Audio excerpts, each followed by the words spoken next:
What's up, everybody? Welcome to the Bronx Pinstripes Show. It's Friday, so we're recapping The Captain. What was it, episodes 5 and 6? Not gonna lie, Scott, first half of episode 5, really unpleasant. Yeah, we knew it was coming. Chronologically, that was the next thing to happen. So, I appreciate them kind of alluding to the fact that it was coming at the end of the last episode. So if you really wanted to, you could just skip the first 10, 15 minutes of episode 5, and then you'd miss the whole 2004 debacle. But look, I sat there just numb watching it and hearing back all of the different aspects of, I don't think I had heard some of the things that Millar had said, which are annoying. I had heard that. There were a couple of things. Most of it I had heard, but yeah, it was not fun. It was not fun to watch, no doubt. Like, okay, let's just move forward and get past that. But it is part of the story. A couple things. No doubt. And there were some things in there that we'll talk about. I see in the notes here. The way that Jeter responded to some of the things I thought was actually slightly annoying to me. But go ahead. Oh, okay. Yeah, so there was a couple things from that portion of the documentary, the '04 collapse, that I found interesting and I definitely want to talk about. The first is that we've mentioned it before. A-Rod actually had a pretty good postseason in 2004, and it's just completely forgotten about because obviously the collapse, of course it's forgotten about. But, that is noted because he was sort of known as a Yankee for postseason failures. He was terrible 05, 06, 07 postseasons. The numbers were terrible. But '04, he actually had a pretty good postseason, and had the team gone on to the World Series, I think we would have all had a different opinion of A-Rod in the postseason. The other thing is I actually liked his response to the glove slap incident, where he's just like, hey, I was trying to do anything I possibly could, right? He's like, should I have just sat there like a good boy and gotten tagged? Sure, but I didn't. I actually appreciated his response to that. Yeah. Everything that he says, I have to take with a grain of salt here, because it's like the way that he even says it annoys me a little bit for whatever reason. It's just like everything, his mannerisms irk me and get under my skin. I understand in the heat of the moment, you're trying to do anything you can to get to that base, right? You're doing absolutely anything. And when you watch it in real time, it's actually not as egregious as it looks in slow motion. When you slow that thing down, that play, and you see it in slow motion, it's egregious. Hand open, full slap, hand down, trying to knock the ball out. It's a lot. But when you see it in full motion, it's just like, it's almost like, get away from me, kind of slap the hand down. It's not as bad. So that's not the play. That's not the A-Rod play in the field, and this has nothing to do with the captain. But the one where he like Kel's, I got it when he's running the base path. I forget in Toronto? What the situation. It was in Toronto.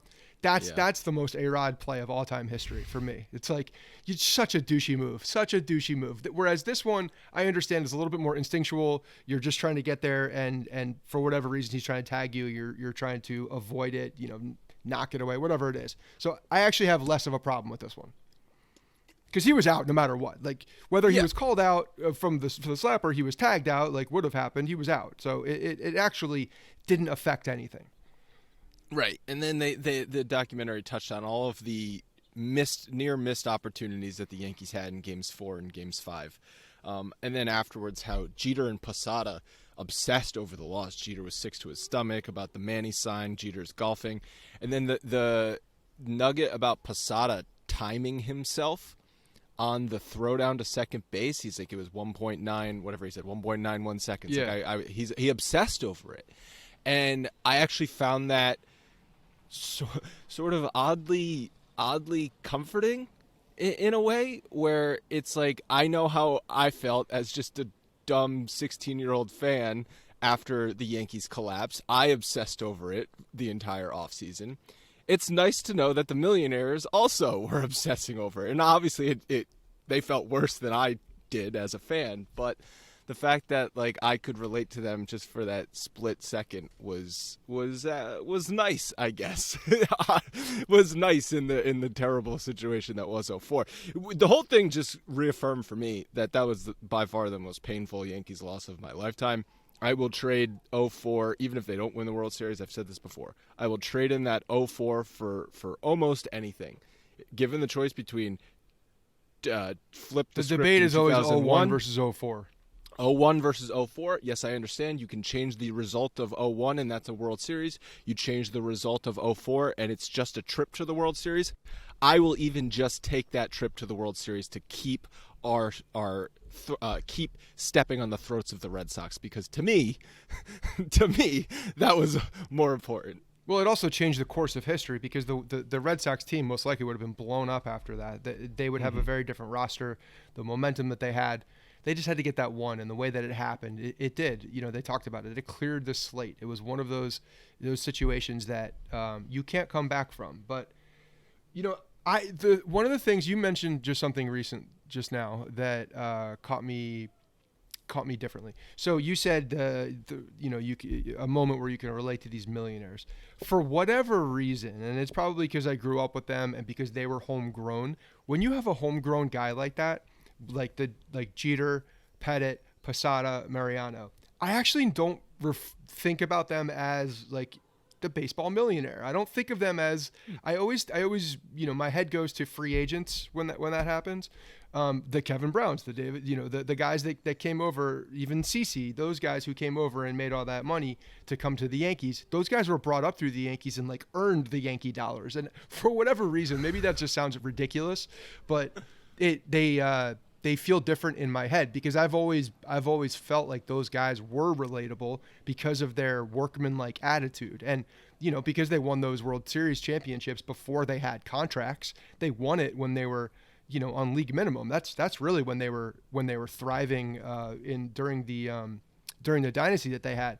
So my brain doesn't associate those guys with like the typical sports millionaires, if that makes any sense. But yeah, it was it definitely bothered them, and the fact that the Posada knew, he's 1.9, that's it. I timed myself, 6 inches to the second base side of the bag, and he was out. The memory that came back the most that like haunted me was that the double that hopped Tony over the Clark wall. Double. Yeah, because it had no business going over that wall, and it went over that wall, and that's the run game. scores Very possibly like that's the Sheffield. Game. Yeah, I think it was Sheffield running. I forget who was running, or maybe Sheffield. Justice. The runner was on third base when the ball was going over the fence. Like if that ball just stays in the park, it's a double and a run standing up, no throw. And who knows if that changes things. But yeah, it was just it was really painful. And the documentary talked about how it was just a different vibe in the clubhouse and on the team. The team dynamic sort of described the core four and the championship players that were still there versus all of the new pieces that were added to the roster, and the divide that was there. And Cashman even said it, and I don't know, for whatever reason, Cashman is really bugging me in this documentary, because I just feel like every time he opens his mouth, it's to try and make a point that anytime the Yankees failed during that time, it wasn't my fault. It was the players' fault. Oh, there was a divide in the clubhouse. The team chemistry wasn't right. Well, dude, that's also on you. The same way it's on you if you trade for someone that can't handle New York and they fail. Yeah, fine. All of the analytics and all of the metrics said he's a good pitcher, but then he gets there and he poops his pants on the mound. Like, that's also part of it, man. Like, you have to take the credit and the blame equally. So Cashman has been bugging me with that kind of stuff, because I just feel like every time he opens his mouth, it's to protect his own ass. Well, I mean, a lot of Cashman's job also is to get the guys and then allow the chemistry and the talent to do the work. So, I mean, I understand what you're saying, but I also agree with him to a point. Like, his job goes up to a certain point, and we can't just say just because someone didn't do well, it was a mental, and it was always on the lack of the quote common sense department to flush that shit out. Some guys just are put in that moment and then they can't handle it, and there's really nothing to tell you that. I mean, we've seen some where there's signs that say, yeah, this guy's mentally not strong, but in other cases that hasn't been the case. There's been nothing there to say that that's going to happen. So a lot of that is just once the player gets into the situation, or the team chemistry isn't what it is. I didn't necessarily like how how Jeter kept talking about the makeup of the team and that being one of the reasons why they lost that '04 series, because the makeup of the team and the winning attitude of the team was no problem when they went up 3-0. They had no problem getting to that point, but then all of a sudden it's a problem and it's a reason why they couldn't get one more win on the fourth. No, that part of it I don't buy. I don't buy that. I think that everything that they had that season was absolutely good enough, and that, you know, they were right. The one thing I will agree with, A-Rod, whoever won that series was going to win the World Series, right? So that's, I mean, I know that's part of the arm wrestling match. If you're choosing one, 01 or 04 to go a different way. Yes, 04 was not a World Series championship because the game that we're talking about, or the series that we're talking about, was the ALCS. But, you know, there's a big but there, because whoever won that series was going to be a heavy favorite going into the World Series. So it's almost, you can almost count that as a World Series. I took Jeter's comments on that more about the fact that it was when they started to face adversity after losing Game 4 and losing Game 5 that the team, that makeup of that team, couldn't handle that pressure, whereas maybe the previous team, the dynasty team, would have been able to handle that better and closed it out in Game 5 or Game 6, never even let it get to a Game 7. So I don't know, maybe that's how I read into those comments a little bit more, because clearly they felt the pressure once it went back to Yankee Stadium. Yeah. And they talked about that. So and maybe that's what he was alluding to. I think he was alluding to that to a degree, but at the same time, it's like, if you had the ability to get all the way to that point in 3-0, like there's no, even if that pressure was a little different, you know, that's spread around. Win a game. Yeah. And I know you that had chances. You were up late in Games 4 and Game 5, and you couldn't close it out. Right. I'm not just blaming Mariano. Like it's not like, I mean, the starting rotation of the 2004 team was complete hot garbage, but they still held the Red Sox down mostly in Games 4 and Games 5. And they couldn't close the games out. Games 6 and 7 were a different story, but 4 and 5, they had opportunities. Right. And honestly, was there a lot of pressure going into Game 4 for the Yankees? No, there was no pressure going into the Game 4. They whooped their ass in Game 3, went in and were riding high. So could have been done either way. That whole thing. Let's move past that, because that was an annoying thing to relive, unfortunately. And Jeter goes back to it later in I forget if it was that episode or the following episode, but talking about the ones that I think it was in 6, when he's talking about what could have been, but then also acknowledges that that's the exact loser mentality that he was referring to when Nomar was talking about it, as having the better team. So it's funny, and he's like a conflict inside his head. He's like, I don't want to think this way, but I do. I don't want to think this way, but I do. I don't know that he was using I don't know that he was saying, "Oh, we had the better team." He was just saying that we should have won in 01, 03, and 04. Because they had the better team. And they didn't have the better team in 04 though.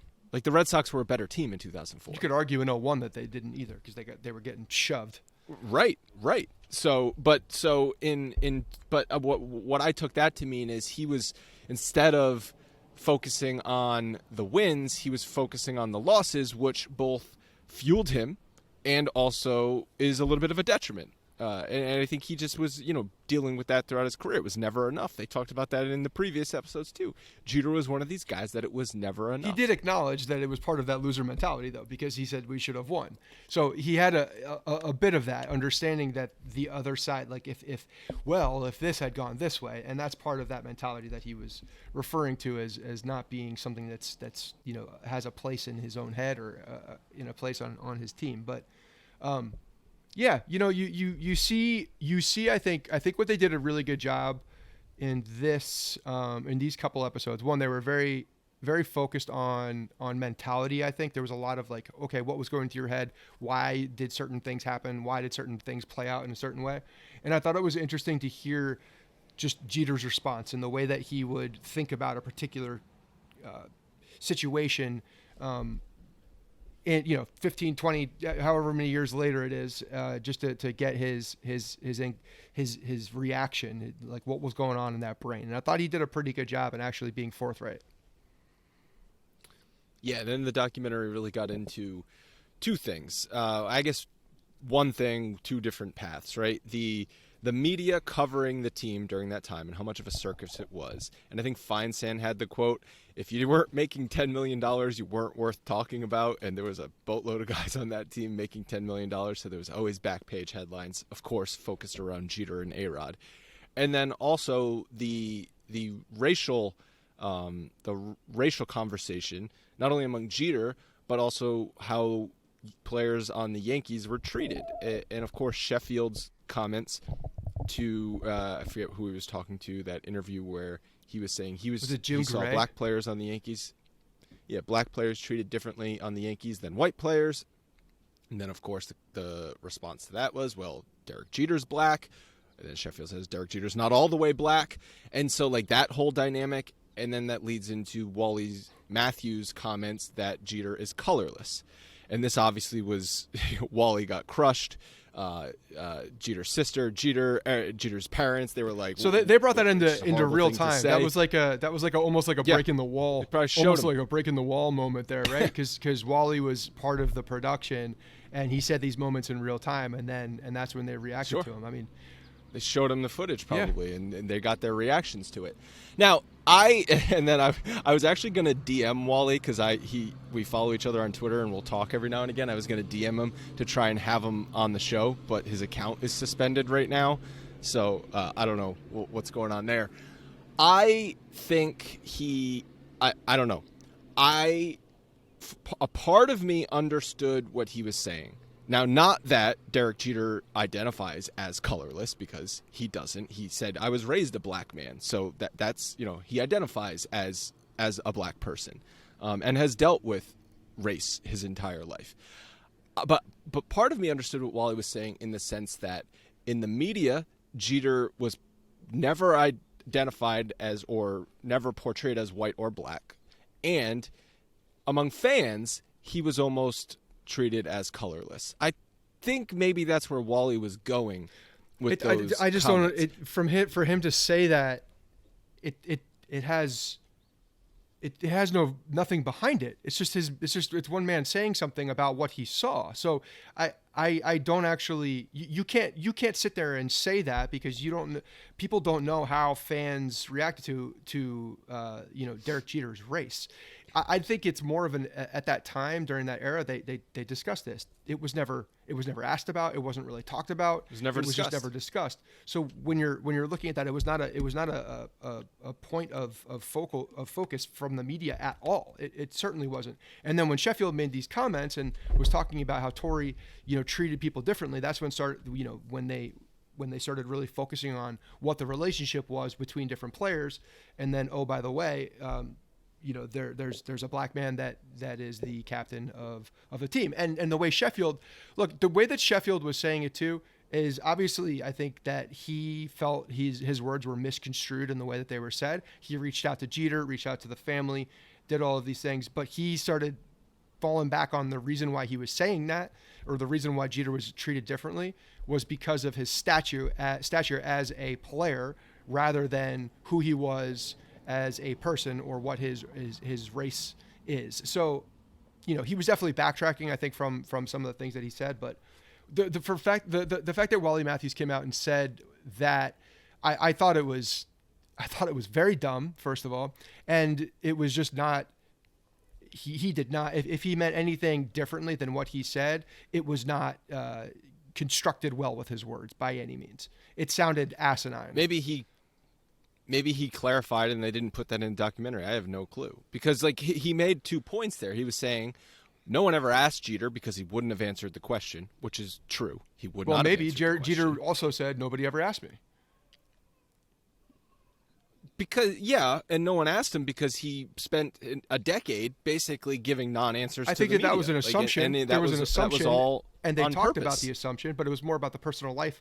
That is different. I mean, while he was playing, he was certainly active in off the field efforts with they went through that too, talking about the Jackie Robinson Foundation, and he was active in some social efforts as well. So it could have been brought up. He wasn't necessarily shying away from anything. He was actually, behind the scenes, away from the field. He was, he was doing his part in the community as well. So it was just never brought up. But he wasn't outspoken. No, but at the time, the time was different too. The media was not necessarily diving into those topics. They just weren't around the Yankees. Yeah, but he even said, like, look at Colin Kaepernick. You speak out and your career is over. So I don't think he would have answered the question. And so that was Wally's point. Like, it never came up. The media never asked him.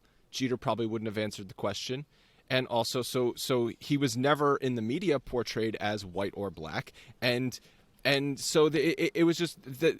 Anyway, that's where I thought he was coming from. It didn't come across well. And obviously, you can't project onto someone that they identify as colorless. You can say, well, I didn't, put him in the white or black. Like, it's just, of course, he's both, right? He's interracial, like, and that's the reality of it. So it's it was a completely asinine statement, like you said, and it's a very complex issue that Jeter had to deal with. And so the documentary definitely went down that road a lot, as well as the dynamic between Jeter and A-Rod some more, and how in the media Jeter never, quote, smoothed things over with A-Rod. And Jeter's like, what the hell does that mean? What do you want me to do? Like, what were you looking for me to do? And even Cashman had a conversation with him about it. Like, hey, if there's a problem, can you handle it, please? Because it's affecting the on-field stuff. So the way Jeter always looked at that was if there was an issue with people, he would handle it behind the scenes. He never felt like he had to come out front and support someone publicly or with his words. Just he always felt like it was either understood between the players or he'd handle it behind the scenes. And I think that's a lot of it. And this stemmed from the booing of A-Rod on the field. And as Jeter said, what you do on the field is a direct result of what the fans also do as a counterpoint. They react to what they see on the field. What am I going to do about that? Tell the fans to stop booing? Tell them to stop doing something? It's just not his style. That's not what he does. And to think that, I think it was also wrong of Brian Cashman to just assume that because Jeter was the captain of the team that he would come out and just be something against his personality and talk to the fans to not boo. No, he understood that was their right. It was the fans were going to express themselves in the way that they wanted to, and him saying something wasn't gonna help that. It wasn't gonna help A-Rod play better on the field. It wasn't going to, if Jeter said it was okay, even though A-Rod's struggling, we don't have to boo him. It's kind of a nonsensical approach. But A-Rod wasn't struggling. A-Rod was putting up MVP. Yeah, but that's not when they were booing him. And they were booing him at different places.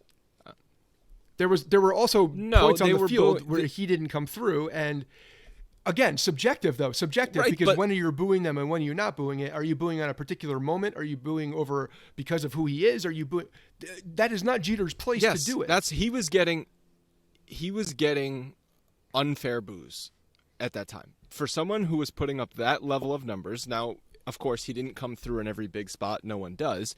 But if he went 3 for 4 and then the one not hit, the one time he struck out was in the 8th inning of a tie game or something with a runner on third base, he would get booed, even if he went 3 for 3 with 3 doubles earlier in the game. And that's not normal. That wouldn't happen for most players. For the numbers he was putting up year in and year out, for the amount of booing he was getting. And I have no doubt in my mind a part of it was the Jeter-ARod. Well, and it was also the contract. The contract was one of the biggest contracts that had come over for a free agent with the lure of a guy coming over. The fans expected him to deliver when it was the most, because the guys that came before him did that without those massive contracts. So if you're coming in getting paid the most, and all of a sudden you're supposed to be this offensive juggernaut, and you're making your money between innings, 1 and 6, and you're not coming through in the end when it matters, like, that's not good enough. That's not what you're getting paid those big dollars. So to say that that it was unjustly booed or that it was unfair, I don't agree with that. I think the fans have the right to boo them whenever they want, and that guy, specifically that guy, has a massive target on his head. When he walked in the door, and he knew that. There was no doubt about that. The expectations were different. He was never going to be loved by Yankees fans like sure. Jeter was loved by Yankees fans. And if he ever thought he was, then he was completely misguided. But do you know why also I think Jeter didn't maybe Jeter didn't step in because that's not what he believed in, but I also think a part of him didn't step in because he liked that A-Rod was getting booed. Because he hated A-Rod. But if he hated A-Rod.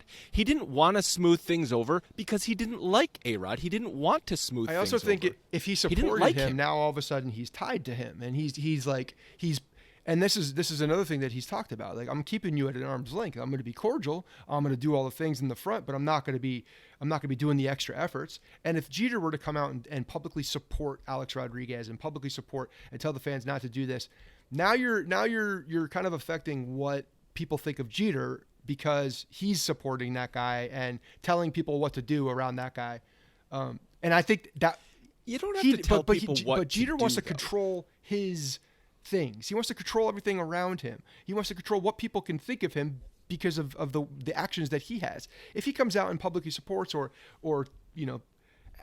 whatever, just puts that little anointing or just support behind him in the public eye, that's kind of tying yourself to him now. And now you're out of control because if that guy does something, kind of coming back to you a little bit. But it's not even – he didn't have to sit there on a podium and declare that I support A-Rod and fans shouldn't boo him. Like, that's unrealistic, and that would be silly. But what about the moments like when there's that drop pop-up between short and third and it falls on the ground and Jeter stares daggers through A-Rod's soul? You don't think that gets noticed by 50,000 fans and 5 million people watching at home and all that stuff? Like, that – will eventually come through. It's like, oh, Jeter hates A-Rod. A-Rod just struck out. I love Jeter. I'm going to boo A-Rod. Like, it's not that tricky to figure out how this all happened, okay? It was very obvious that there was something wrong between these two. I mean, there's no doubt. It was known. There is. And yes, that play on the field, daggers were sent.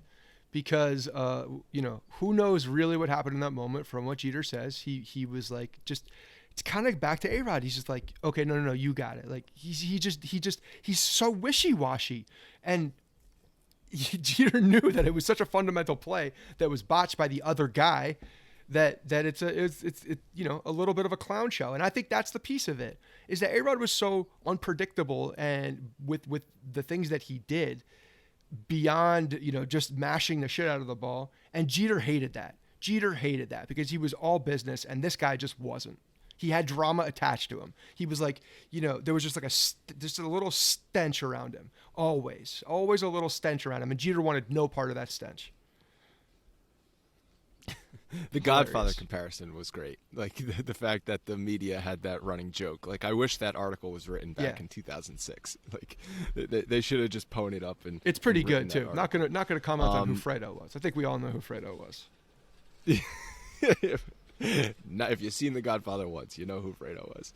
And then the episode 5 leading into episode 6 started to talk about Jeter's aging and his defensive lapses and actually how he had to train differently to get better defensively. And he did get better defensively for a little while there. But the difficult conversations that were happening internally, among Yankees front office and everything, and how Jeter seemingly had no idea because maybe people on the field were too afraid to approach Jeter and tell him, hey, like, you've got to work on your range here. You're costing the team runs. I found that fascinating because, first of all, that's a problem if you can't approach Derek Jeter. If he's risen to a status where you can't approach him when he's hurting the team, then he's risen to a status that no one should reach, right? Like, that's a problem. It's a problem. First of all, how do you not realize that you're not playing well? Okay, first of all, that's the first thing. I'm like, right. Gee, come on. Yeah. How do you not realize that ball in the shortstop hole? Yeah. I mean, there's no doubt he knows. Someone should have just told me I wasn't playing well. Well, I mean, you come on. There's a little bit of not very, a little disingenuous, I think, on the self-reflection there. But no, I mean, guys definitely got to tell him, and or they have to be able to have a conversation like that for him. So the fact that he trained, I think that was more of like, oh, yeah, I didn't want to admit it to myself, or I didn't want to pony up internally, and now that people are also talking about it, it's becoming more of a more of a narrative and more of a real problem. So I got to do things a little differently. So credit to him for identifying that he needed another training, but it does seem like it finally clicked in a very strange way. It should have clicked earlier, I guess. And I don't know, you go along and you do the same things for such a long amount of time, and you believe in yourself that it's going to correct itself, or the right thing is going to happen, because it always has. And then when it doesn't, that's when, you do need that extra, that third party, I think, just making it very clear that, hey, things got to change a little bit in the way to sustain, the play that you've had in the past. Are you a little surprised at how critical the documentary has been on Jeter's leadership? Like, of course, they highlight a lot of the good things, but they've brought up a lot of times where they were like, well, I thought Jeter would have done something differently here. I thought he could have done more here to maybe lead the team better, especially in those years when they didn't win the championship. I actually think the documentary spent a lot of time questioning Derek Jeter's leadership. I like how they show all sides of it. I really do. I think it's so far been pretty fair on looking at both sides. All of the positives, but then some of the negatives. But the thing is that I think a lot of the negatives were really not negatives in like why he should have been. It was really just personality traits, and that his personality just doesn't fit with a particular type of situation sometimes. Like, he's not going to go out of his way. He's not an outspoken leader. He's not that rah-rah guy that a lot of people, I think, were looking for. And so when people are pointing to that, he should have taken them out more. He should have been like more embracing with some of the people off the field. Well, yes, but in the moment, you expecting that from the guy without having some type of conversation, or just like assuming that it's going to happen is a little dense, I think, too, because what his personality is, who he is. And the guy leads by example more so than anything, and handles things behind the scenes. He's not this rah-rah guy. Exactly, leads by example. And he wasn't leading by a good example when he was basically making it obvious, I fucking hate our third baseman. And that's where I think the disconnect was. Who's also a really good player. Our third baseman, who happens to be our best player, statistically, I can't stand. Okay, and Joel Sherman, I think, said it. Like, the 2006 MVP race was Jeter's best chance at winning an MVP. And ironically, he didn't do the thing that could have been the, quote, most valuable to the Yankees. And that is smooth things over with A-Rod. Here's, again, part of why the voting for MVP, the voting for Hall of Fame, all this bullshit is unbelievably nonsensical. No, I'm not saying it would have won him the MVP. But Joel Sherman practically admitted it would have won him the MVP. That the reason why MVP, because MVP is supposed to be just about the numbers, right? And then you have some tiebreakers with some intangibles. Hold on. No. Okay, that's why Alex Rodriguez won the MVP like when he played with vague. Texas, right? Yeah, it was more than the numbers. Sometimes it's about the numbers, sometimes it's not, which is why it's asinine. Because he didn't smooth it over with his asshole third baseman, was considered in an MVP vote is absolutely ridiculous. Ridiculous. I don't think Sherman was saying it was considered. But it could have swayed them the other way. I think what he was. No, I don't think he was saying that either. I think what he was saying is that, ironically, Jeter, who always did the right thing, didn't do the right thing that season. And it wouldn't have mattered MVP or not MVP. I think, what was it? Yes, Morneau won the MVP that year. Morneau was probably going to win the MVP that year regardless of what Jeter, if Jeter and A-Rod had more sleepovers. If he invited him over for a slumber party, he still wasn't and gonna even win that, the MVP. because of it's, I think it's important context to remember who these two individuals are also, and all of the drama that surrounds A-Rod. The closer Jeter would get, whether he liked him or not, and just played the case, the more he supported him, the more he smoothed it over in the public eye, the more the two of them are now gelled together in narratives, and how closer they are in the way that people speak about them. And Jeter just didn't want that. He, whether he knew other things or not, because there are still skeletons in the closet. He admitted in 6, I'm never going to tell, never going to say anything about people that are close to me, never going to bury someone for no reason. Who knows? But you know what? As the same, when he went, I'm going to skip ahead a little bit. When he's talking about the Alex Rodriguez steroids, it was a distraction. It's almost like, you know what? It finally came out and now it's a distraction. Like, it's almost, if Jeter knew about those things, like, I'm not going to be next to you. I don't even want to stand next to you in the field, let alone be supportive of you. And now all of a sudden we're connected in some article that we are doing the same things and we're chummy, because we're not. were not chummy. And there's a very point. line there. CC's comments was so funny.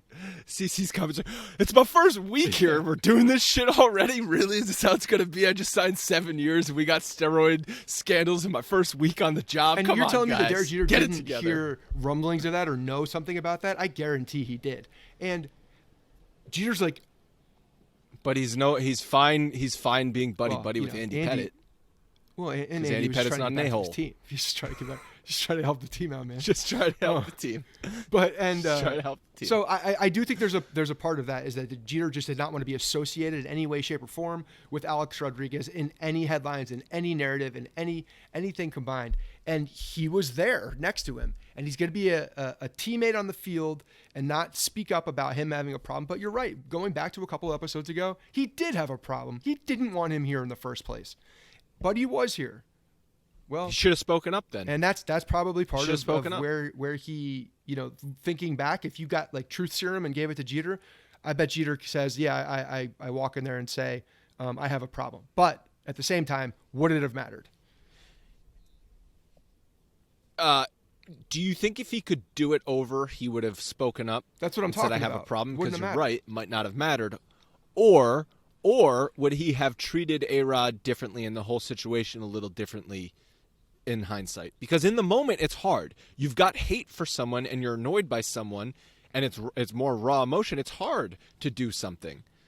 But now, I'm sure 20 years later, he looks at it, or not quite 20 years later, 18 years later, he looks at it and he's like, maybe I could have handled. He did. He said it. Maybe I could have handled some situations the whole A-Rod differently. situation, I think that one still to this day, he looks back and is like, I want nothing to do with this guy, And then when the steroid situation comes out and he's, guilty in every person's eyeball, Jeter's just like this fucking guy. He just can't stop. He just can't stop having it about him, whether it's negative or positive or whatever it is.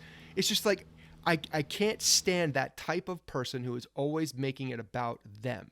And that was a big deal for Derek Jeter. Derek Jeter wanted it always to be about the team. And when a guy like Alex Rodriguez walks in the door, it's not about the team anymore. It's about Alex Rodriguez. And then also it's about Alex Rodriguez and how he gets along with people. And then it's about the fans and Alex Rodriguez. And then it's about how the team supports Alex Rodriguez because the team isn't doing well. It's just storyline after storyline after storyline. And Jeter wants nothing to do with it because he wants everything written, which happened in the 90s, about what they did on the field. And when Alex Rodriguez walked through those goddamn doors, it became instant drama. And Jeter hated that. Mm-hmm. Right, because what did he say? My approach with the media was don't have controversy, don't make headlines, try and get things off of the back page, not onto the back page. And when A-Rod is tits out for the boys in the park sunbathing, that's going to be on the back page. And that's the thing, like Jeter's leadership style was to deflect and sometimes take ownership. And same with Torrey. Torrey would do. He would absorb. He would absorb some of the things so that the drama didn't get pushed out. Both of those guys did a fantastic job with managing the media in that sense. They never had an angle to take that would change the perception or disrupt what was happening in the locker room. And when you insert Alex Rodriguez, who's a freaking buzzsaw tornado, a bull in a china cabinet, you just can't avoid it. It's like you're doing everything you can to avoid shrapnel, but you can't avoid it because it's coming in every direction. And it actually took until they added different types of personality to the clubhouse where that buzzsaw and then Jeter's steadfast mentality was able to actually win. Like, you needed CC Sabathia, you needed AJ Burnett, you needed Mark Teixeira, who I think, who was it that said he's I still don't understand most that. likely Like, to is have he a straight butler. lined? I mean, and you needed Swisher in there. Of course, they all performed on the field, but you needed those personalities in there. You needed, CC. The more we learn about CC, the more he just becomes an all-time great Yankee. Just for everything. I think the reason why those guys were so important because of their personalities, because their personalities were very specific on one side. They were all fun guys. Swisher, you can't turn it off. The positivity is just oozing out of his toes. And then you have CC, who's just like this fun-loving dude. but he will Yes. take the guys out to dinner, right? Like CC, He's more of a host. unlike Jeter in those days where like maybe I should have spent more time with new players off the field.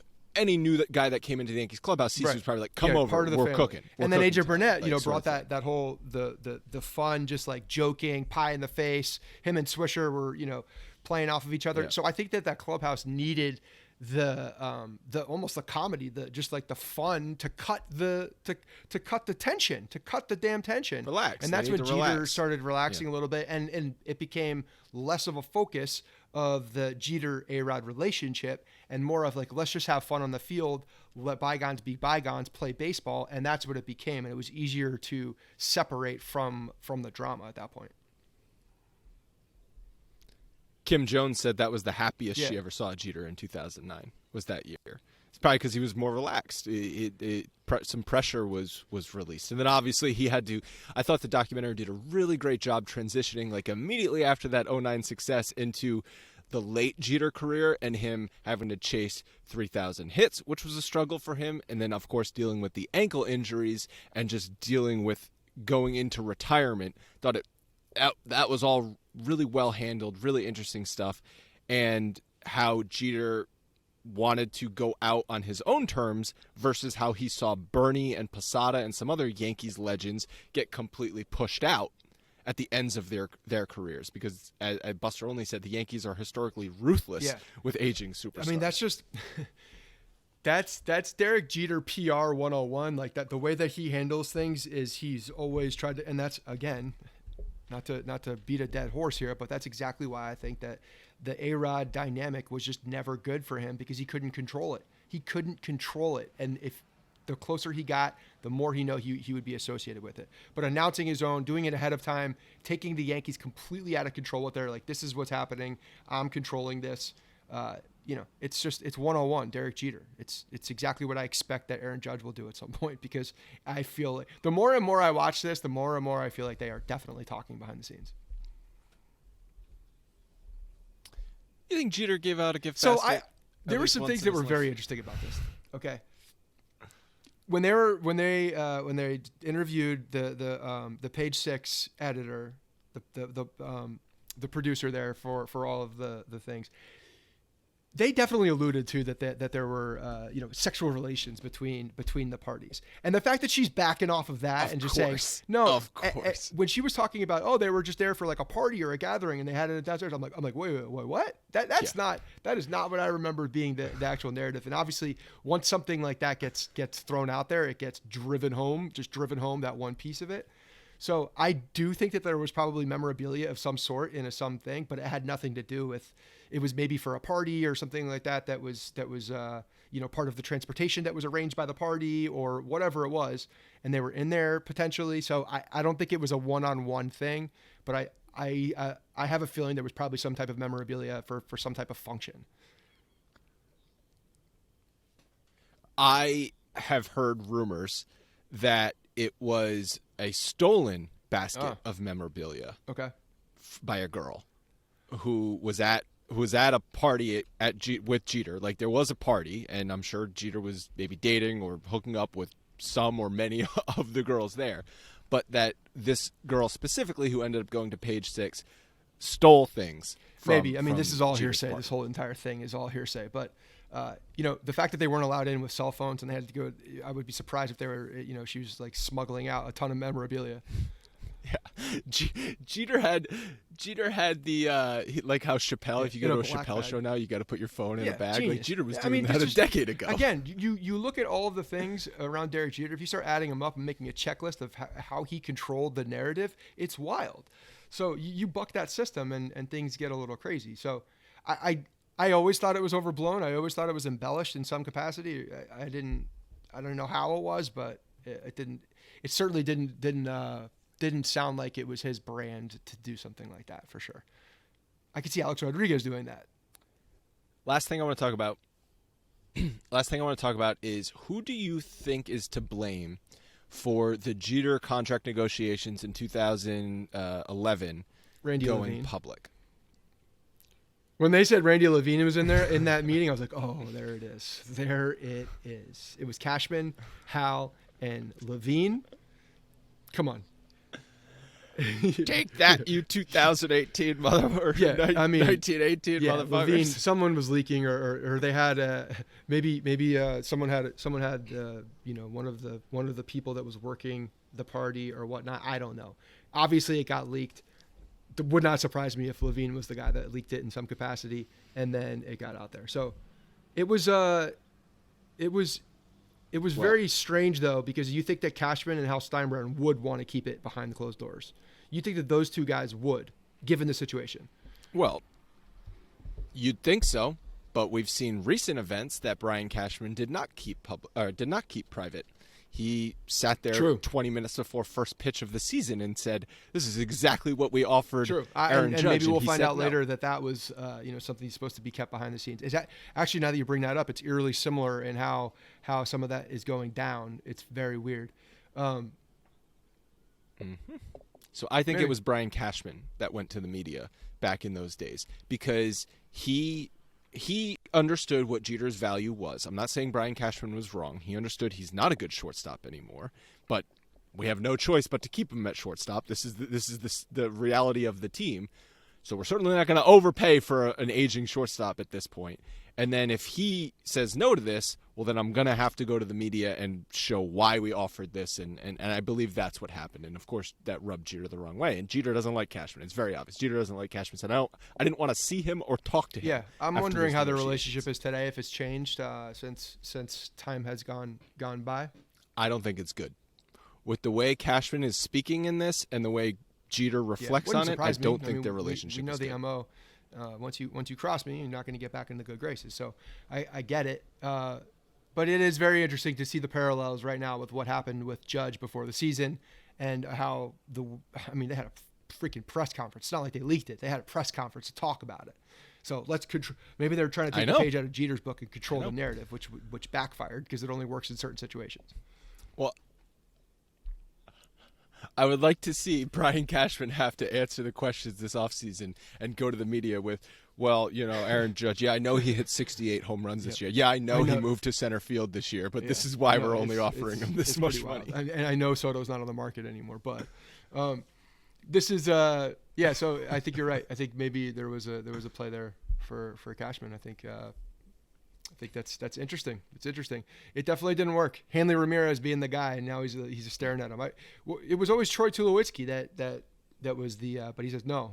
I remember the name. It was Hanley Ramirez. Hanley Ramirez is the guy that he wanted. So I guess I guess Cashman was on the Michael Kay show, and Jeter had asked him to be on the documentary. So I think Jeter that's interesting. does want he doesn't want to be the guy hiding anymore. He wants this thing to be out. I think that's part of the reason why this is here. I love how during the gift basket thing, and he was pointing, I assume it was Randy Wilkins who he was looking at and talking to. You even believed it. Like he was talking to the guys who are doing this whole. Yeah. Because you know why? Because we wanted everyone to believe it. You know why everyone believed it? Yes, because it was finally something juicy on Derek Jeter. We all wanted it to be true because it's so ridiculous. It's just funny. We wanted it to be true because we wanted him to be human. We wanted there to be some human element. It's true. To this Everybody freak. did want. It wasn't even like that bad. It wasn't a bad thing. Everybody did want that to happen. That's funny, but really good. I thought these last two were good. I thought they really dove into the psyche of different situations for Jeter, and I thought it was really interesting. The whole Hannah Davis relationship too. You could tell she's just like one of those people, and for him, it's like, I am who I am. I'm going to say what I want to you, and he appreciates that, and a lot of times, that's needed in a relationship. But I'm glad she's definitely part of this. I haven't heard her talk this much, to be honest, and she definitely fits in well. You could tell that why the relationship worked. She was so disconnected from Derek Jeter, the baseball player, which makes a lot of sense as to why this, that initial spark was there, because they were just kind of meeting each other for the first time and just not really knowing who each other were, and that's cool. Do you think the last episode, because there's one more episode, not two more episodes, and we're basically at his retirement tour at this point. You can't spend an entire episode on a retirement tour. Do you think it's going to get into post-retirement days with the Marlins at all? Like, where do you think this last episode is going to go? I think that, it's going to go. I mean, it's gone chronologically, so I just assume it's going to go through all that, how everything went down. I do think that the way that they're talking about things kind of out in the open, I think they're going to talk about some of the relationships and where they kind of are and how it affected the Marlins. I wouldn't even be surprised to hear some more dialogue about him, going to the Marlins front office, the whole Stanton trade, because he and Cashman also had to make a deal at that point. I would really love for them to go all the way to that, so that we can hear some of that dynamic, because I think that's a really interesting situation. The fact that Derek Jeter was at the helm making a massive trade with the New York Yankees and Brian Cashman for a massive player. So I think that's a really fascinating dynamic, and I hope they go into it. Also, last thing, shame on you, Susan, for not saving that voicemail. She also probably thought it was like a prank, because like you get a voicemail from Derek Jeter saying he's retiring. Like, what are you kidding me? And then you tried to get a hold of Hal, and Hal wasn't picking up. Very, very funny how that all went down. All right. Thank you guys so much for listening. I'm excited to watch the last episode. Scott and I are going to be recording again after the Cardinals series. So that'll be out on Monday, and we'll talk to you then.